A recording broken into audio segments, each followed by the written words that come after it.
porque o presidente do Senado, Rodrigo Pacheco, ele decidiu adiar a sessão do Congresso Nacional que estava marcada para amanhã. O adiamento aconteceu por pressão da bancada ruralista, que cobrou que o veto do presidente Lula ao projeto do marco temporal sobre as terras indígenas seja incluído na pauta. Dos 33 artigos do texto, relembrando que foi aprovado no Congresso, o petista vetou 24. Além dessa pressão da bancada ruralista, a oposição também está realizando uma obstrução nas pautas do Congresso, até que propostas que limitam o poder do STF sejam votadas. A obstrução foi paralisada após promessa de Pacheco em pautar os projetos. José Maria Trindade, a gente tem visto, né, Zé, um cabo de guerra no Congresso Nacional em relação ao posicionamento, naturalmente, do Palácio do Planalto, o veto nesses itens do marco temporal, mas também a situação que envolve o Supremo Tribunal Federal. Quem pode ser o mediador e o articulador para que essa relação fique pacificada? Rodrigo Pacheco talvez seja essa figura? Ele está reivindicando essa posição. Veja bem, o governo, a informação que eu tenho, conversando com líderes no Congresso Nacional, é de que o governo vai lavar as mãos, viu, para essa disputa e deixar correr solto aí a história dos vetos. Mas existe a possibilidade, o ministro até das Relações Institucionais, Alexandre Padilha, falou, olha, não é a primeira vez que um presidente da República faz vetos. É verdade, mas é a primeira vez que o presidente da República está entre Supremo e Congresso Nacional. Isso porque o Supremo já definiu que o marco temporal não existe, ampliando para o futuro a história de demarcação de terras indígenas e leva uma insegurança jurídica muito grande para todos. Ou seja, permite que a qualquer momento alguém chegue e diga, olha, eu sou povos primitivos e essa área aqui era minha, eu sou nômade, vivo viajando e pronto, né? Então, assim, abre uma insegurança jurídica muito grande. E o Congresso votou uma lei na Câmara, Senado, e o presidente vetou. Agora, dentro da institucionalidade, cabe aos deputados e senadores a debaterem os vetos, né? E não é difícil derrubar veto, é maioria simples, mais fácil do que votar emenda à Constituição. Pensa que terminou? Não. Esse assunto será questionado do Supremo. E aí o Supremo vai definir que não pode mudar através de lei. Eu já até sei o final dessa história. Então a ideia seria melhor votar uma emenda à Constituição, que o Supremo ficaria mais constrangido em considerar uma emenda constitucional inconstitucional. Veja o tamanho dessa disputa, né? Então qual é a tentativa de acordo que eu fiquei sabendo? É que o governo vai lavar as mãos e deixar passar, diz, olha, fizemos a nossa política indigenista, vetando a história do marco temporal. Deixa passar. Mas existem dois pontos que o governo não quer deixar passar e o Congresso está disposto a aceitar o veto, que é a autorização para extração mineral em reserva indígena e plantio em larga escala, o agronegócio em reserva indígena. E tem mais outro ponto que passou na lei que foi vetado. É o seguinte, onde houve mudança cultural em reserva indígena, aí a terra seria levada para a reforma agrária. Quer dizer, um assunto muito subjetivo, que abre uma nova capacidade de debate, né? O que é mudança de cultura de uma reserva indígena, né? Então, assim, o governo ficaria satisfeito com a manutenção dos vetos nesses três, e o Congresso também acha que passou porque o governo não negociou, e aí seria o Supremo. Mas não é só o marco temporal. Há uma disputa porque o Congresso apresentou uma emenda que considera crime, porte, posse de drogas, qualquer quantidade. Por outro lado, o senador Magno Malta apresentou uma emenda que considera crime qualquer tipo de aborto. Então, assim, há uma disputa em andamento, só que essa disputa ela é mais saudável, porque está dentro da institucionalidade. O Congresso, a sua competência de leis, e o Supremo de julgar se a lei é ou não constitucional. É a democracia. Pois é, agora, Mota, em meio a essas discussões, não é incomum escutar pessoas que enaltecem e batem palma para essa movimentação por parte de alguns congressistas, porque muitos esperavam justamente isso por parte de deputados e senadores, que se apresentassem e contestassem muitas medidas que vêm sendo tomadas, não somente pelo Judiciário, talvez a mais alta corte do país, mas também pelo Planalto. Acho que essa notícia tem alguns aspectos importantes que vale a pena analisar, Daniel. O primeiro é que essa questão do marco temporal, como o Zé Maria falou, eu acho que ela se destaca das outras pela gravidade, pelo impacto que ela tem na vida de todos nós. Muita gente não entendeu isso, muita gente acha que é uma questão realmente que só diz respeito aos índios, ou que é uma medida que vai prejudicar só o agronegócio. Ela vai prejudicar a todos nós. O prédio onde você mora, numa grande cidade brasileira, onde você está se sentindo seguro, você tem a escritura do seu prédio, do seu apartamento, você paga IPTU, amanhã o seu bairro pode ser declarado área indígena.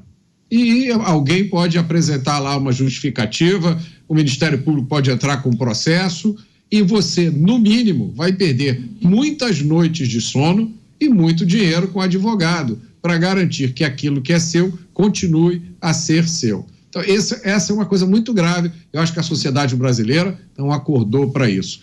Em relação a essa tensão entre Congresso Nacional e a Corte Suprema, isso é uma coisa, até certo ponto, normal nas democracias. Como eu já falei aqui, acontece nos Estados Unidos, a gente viu ano passado com a história do aborto, já aconteceu inúmeras vezes, é normal, dentro de uma democracia, que os poderes testem os limites. Uma hora vai um pouquinho para lá, uma hora vai um pouquinho para cá. Não existe um manual de democracia, não existe um livrinho onde você vai lá procurar receita pronta. Então, é normal que exista esse equilíbrio, sempre dentro do bom senso e do princípio da autocontenção. Isso é que é o mais importante.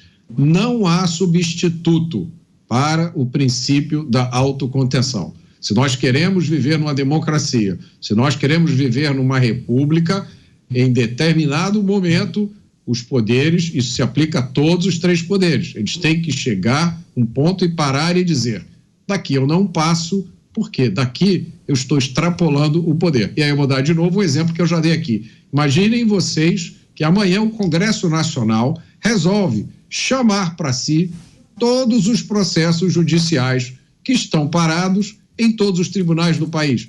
Há processos parados há décadas. Imagine que o Congresso resolve chamar os processos e dizer o seguinte, nós somos 511 deputados, 80 senadores, nós vamos dividir aqui os processos entre a gente e nós vamos julgar. Vai ser um bem para o país, não vai ser um bem? Vamos resolver logo isso. Mas não pode, gente, porque julgar processos judiciais é incumbência do Judiciário. Não cabe ao Congresso fazer isso. O mesmo princípio vale para os outros poderes. Dantas, falávamos sobre a possibilidade do Congresso Nacional votar e analisar os vetos do presidente Lula em relação ao projeto do marco temporal. Quais são as tratativas e as articulações? Quando José Maria Trindade explicou aquela expressão da porteira fechada e falou mais tarde sobre a insegurança jurídica, eu fiquei pensando, já pensou um indígena chegar a reivindicar uma terra dizendo, não, mas a sua propriedade eu quero de porteira fechada? Pois é, Daniel. E a indenização é pela terra nua, né? Sem as benfeitorias. E a gente já vem batendo nessa tecla há bastante tempo. A bancada do agro vem pressionando. Hoje, inclusive, houve uma reunião. Amanhã você tinha a expectativa de colocar isso numa sessão do Congresso. Isso acabou sendo adiado, como você mencionou no outro bloco. Então, vamos esperar a próxima semana. A tendência é a de derrubada dos vetos. O problema é que isso vai ser judicializado novamente. Quer dizer, o que começou no Supremo vai terminar no Supremo. E aí não tem escapatória. Por quê? Porque há o entendimento de que foi uma decisão com repercussão geral e que não cabe, né, uma interpretação definitiva ali da Constituição, que não cabe ao Congresso legislar sobre a interpretação constitucional feita pelo Supremo. Então é um tema, é uma pauta hiperdelicada. E o Congresso, é claro que o Congresso fez a parte dele em tentar, né, resgatou esse projeto do marco temporal e aprovou até em tempo recorde. Em um mês tivemos já aprovação nas duas casas. Se fosse assim para outras matérias de mais interesse, né, da sociedade, de outros interesses, na verdade, se fosse assim para várias outras matérias de interesse da sociedade, melhor dizendo, seria ótimo. Mas isso mostra que quando essas forças políticas querem, elas conseguem aprovar, conseguem legislar e conseguem avançar uma pauta rapidamente no Congresso. Então, em tempo recorde, isso foi feito porque tem como pano de fundo justamente essa tensão, esse atrito com o Supremo, né? Lá o Pacheco liderando no Senado o discurso de que, cabe aqui ao Congresso isso aqui, o Supremo não tem que interferir em questões legislativas, né? O Congresso está aqui para legislar e o Supremo, o Judiciário, está aí para aplicar a lei. Isso faz parte de um contexto que tem também um pano de fundo político, eleitoral. A gente já entrou nessas questões mais em detalhe em outros programas. O fato é que você conseguiu aprovar. Ótimo, conseguiu aprovar esse PL. Mas, como eu disse, esse PL... você vai derrubar os vetos e isso vai ser judicializado e todo esse esforço vai ter ido pelo ralo. Então, como é que se sai disso? Eu acho que há uma fragilidade que precisa ser melhor analisada, explorada, verificada com lupa. Porque nós hoje, primeiro que nós tivemos um crescimento exponencial da população indígena. Hoje, ela é colocada em 1.700.000 indígenas no país inteiro. São o que eu chamaria de novos indígenas. São pessoas que se autodeclaram indígenas, vão se autodeclarando indígenas, de repente você tem uma explosão de indígenas. Há poucos anos chegava a 800.000 e hoje você tem praticamente o dobro disso. Ainda assim, é muito pouco, é uma população irrisória se comparada com o domínio territorial que elas exercem. 14% do território brasileiro está na mão desses 1.600.000 e 700.000 indígenas. Para vocês terem uma ideia, o agro ocupa metade desse território, metade, uma área equivalente à metade desse território, e alimenta 1 bilhão de pessoas no planeta inteiro.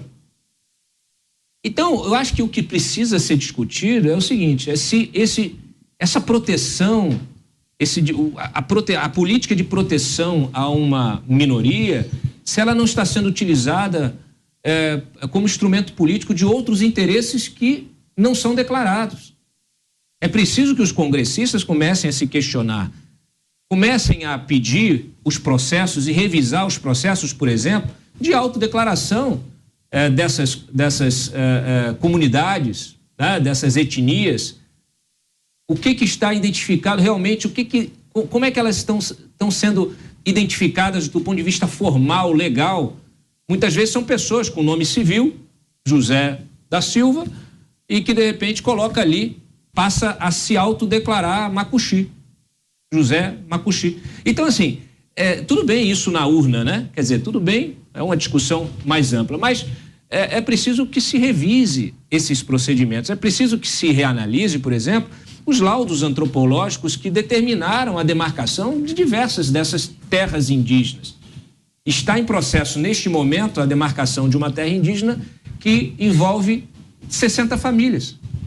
Será que 60 famílias representam, significam realmente representam uma etnia capaz de demarcar um território e exercer poder sobre esse território?